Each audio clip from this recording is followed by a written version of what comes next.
వచ్చే పట్టభద్రుల ఎమ్మెల్సీ ఎన్నికల్లో తెలంగాణ ఉద్యమకారుడు సర్దార్ రవీందర్ సింగ్ గెలుపు ఖాయమని శాతవాహన యూనివర్సిటీ జేఏసీ వ్యవస్థాపక చైర్మన్ చెన్నమల్ల చైతన్య అన్నారు. కామారెడ్డి జిల్లా కేంద్రంలోని ప్రెస్ క్లబ్ లో నిర్వహించిన మీడియా సమావేశంలో ఆయన మాట్లాడారు. జిల్లాలో ఉన్న జుక్కల్, బాన్సువాడ, ఎల్లారెడ్డి, కామారెడ్డి నియోజకవర్గాల్లోని విద్యా సంస్థల్లో గల పట్టభద్రులందరినీ కలిసి సర్దార్ రవీందర్ సింగ్ కు మద్దతు కోరుతున్నామని గుర్తు చేశారు. కరీంనగర్ మేయర్ గా ఉన్నప్పుడు రవీందర్ సింగ్ అమలు చేసిన ₹1 అంత్యక్రియలు, ఇంటింటికి కుళాయి, సరస్వతి ప్రసాదం పథకాలు ఎంతో మేలు చేశాయన్నారు. మీడియా సమావేశంలో జేఏసీ నాయకులు ఆకినపల్లి నరేష్, రాజీవ్ నాయక్, బండ అశోక్ పాల్గొన్నారు. కామారెడ్డి జిల్లా కేంద్రంలో ఉన్నటువంటి పట్టభద్రులందరూ కూడా, గ్రాడ్యుయేట్స్ అందరూ కూడా రాబోయే ఎమ్మెల్సీ ఎన్నికల్లో శ్రీ సర్దార్ రవీందర్ సింగ్ గారికి మద్దతు తెలపాలని విజ్ఞప్తి చేస్తా ఉన్నాను. శాతవాహన యూనివర్సిటీ జేఏసీ ఆధ్వర్యంలో ఈ కామారెడ్డి జిల్లాలో దరిదాపుగా 10 నుండి 20 కళాశాలలు, పాఠశాలలను సందర్శించడం జరిగింది.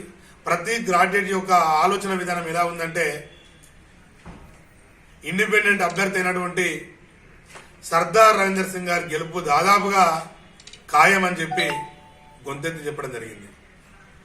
ఎందుకని వారి లోపలను వాళ్ళను అడిగితే వారు చెప్పినటువంటి అంశం ఏంటంటే, కరీంనగర్లో తను మేయర్గా ఉన్నప్పుడే స్మార్ట్ సిటీగా ₹1 అంత్యక్రియలు, ఇంటింటికి నల్ల, సరస్వతి ప్రసాదం ఇలాంటి ఎన్నో బృహత్తరమైన కార్యక్రమాలకు శ్రీకారం చుట్టిండు. కాబట్టి మళ్ళీ పట్టభద్రుల యొక్క గుండెళ్లలో చిరస్థాయిగా, చిరస్మరణీయంగా నిలిచేందుకు ₹1 హెల్త్ ఇన్సూరెన్స్ 5 లక్షల జీవిత ప్రమాద బీమాను ప్రకటిస్తానని మాట ఇచ్చాడు. కాబట్టి మేమందరం కూడా తన గురించి తెలుసుకొని తను గెలిపించడానికి మీ అందరం కూడా సిద్ధంగా ఉన్నామని వాళ్ళు ముక్త కంఠంతో ప్రగాఢంగా విశ్వసించి చెప్పడం జరిగింది.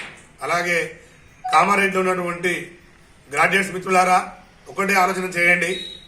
సర్దార్ రవీందర్ సింగ్ అనే వ్యక్తి వ్యాపారవేత్త కాదు. సర్దార్ రవీందర్ సింగ్ అనే వ్యక్తి స్వార్థపరుడు కాదు, నిస్వార్థంగా సేవ చేసే వ్యక్తి. అతను ఒక వ్యక్తి కాదు, శక్తిగా భావించవచ్చు. విద్యను అమ్ముకునే వ్యక్తి కాదు, పుస్తకాలంతో అమ్ముకునే వ్యక్తి కాదు, వ్యాపారం చేసే వ్యక్తి కాదు. కేవలం ప్రజలను నమ్ముకొని ప్రజల కోసమే అహర్నిశలు కృషి చేసేటువంటి నాయకుడు.